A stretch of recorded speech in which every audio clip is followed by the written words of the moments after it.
नमस्कार जय जगन्नाथ। आज आपण मानक नहीं आसी एकदम गोटे नुआ रेसिपी मुग डाली रे आज आम रेसिपी तैयारी करबा। तो मुग डाली चोपा को न छड़े एमती ही ताकू आम रेसिपी तैयारी करबा। वीडियो रे कंटिन्यू रहंतु फास्ट टू लास्ट पर्यंत देखंतु मु केमती कोन करूची। फ्रेंड्स गोटे बड़ जगह रे मु मुग डाली नेइची आ हाफ कप नेइची अरुआ चाउल हाफ कप नहीं बुट डाली ए सब को लेकिन आम भल भाव आग तो प्रथम धोई नेबा आउे बतुरे देबा।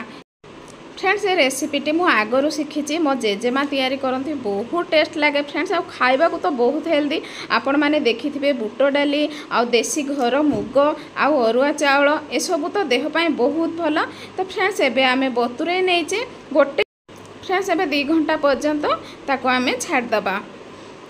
देखो फ्रेंड 2 घंटा हो सारी एबे पूरा पूरी परफेक्ट है कि बतुरी सारी आमर सब डाली अरुआ चाउल बुट डाली आ मुग।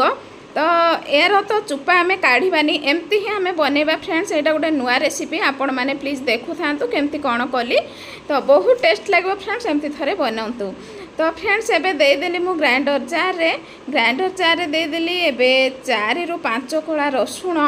एबे फ्रेंड्स बहुत बढ़िया फ्लेवर आनिबा पई पकेदेबा टिके जीरा आ जस्ट टिके पानी देकी भल भाव रे ताकू ग्राइंड करी आनिबा। देखो फ्रेंड्स मु भल भाव रे चिकन करके ग्राइंड करी आनिची। एबे गुटे बाउल रे ढाली देबा। सब बैटर एबे बाउल रे ढाली देइची। एबे जो ग्राइंडर रे आमे ग्राइंड करथिले से ग्राइंडर रे ही टिके जस्ट पानी दे देकी एबे बैटर रे ढाली देबा आ ताको भल्लो भाव रे टिके फेंटी नेबा। बास्ना तो फ्रेंड्स बहुत बढ़िया आसुची कारण हमर देसी घर मुग आउ सबुर बास्ना बहुत बढ़िया आसुची। जस्ट टिके लूण पके देबा आ ताको मध्य घांटी नेबा। 1 ରୁ 2 मिनिट पर्यंत आमे फेंटीबा। फ्रेंड्स ताको साइड कर दबा। एबे गोटे थाली रे मु आलू नेची सीझा आलू टिके चकटी नेची 2टा सीझा आलू एबे चुन चुन करी काटी रखिथिली पियाज पके देली। एबे कंचा लंका भी चुन चुन करी काटी थिली टमाटो भी काटी रखिथिली पके देली। एबे जस्ट टिके हळदी गुंड पके दबा। जस्ट टिके लंका गुंड पके दबा। चाट मसला हाफ चामच पके दबा। चाट मसला देबा द्वारा बहुत गुटे चटपटा टेस्ट आसीबो। एबे फ्रेंड्स पूरा मिक्स कर दबा। देखंतु मु एबे पूरा मिक्स कर देइची। एबे फ्रेंड्स भलो चटपटा गोटे फ्लेवर आनिबा पई पके दवा जस्ट टिके लेंबू पके देकी भलो करके ताको चकटी नबा। फ्रेंड्स एबे लास्ट रे पकेबा लूण पकईकी चकटी नेबा। एबे तो धनिया पत्र अवेलेबल ना जदि धनिया पत्र थिबा आपणक पाखरे आपण माने पकई पारिबे। फ्रेंड्स एबे ताकू साइड कर नबा।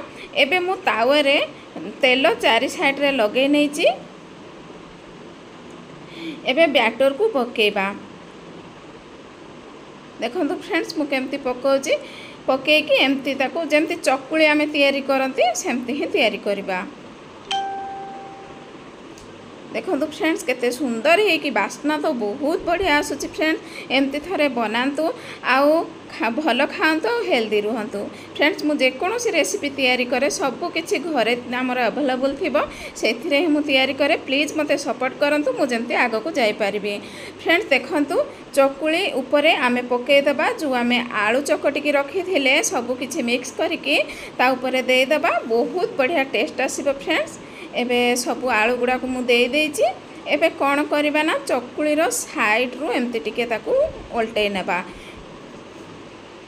टिके तो जस्ट लागिबो तावारे किंतु किछि कथा नाही एमती आमे टिके उल्टे नेबा। जेहेतु एटा हमर देसी स्टाइल रे रोसे फ्रेंड्स आपण मान तो जानि थिबे घरोई रोसे केमती हुए।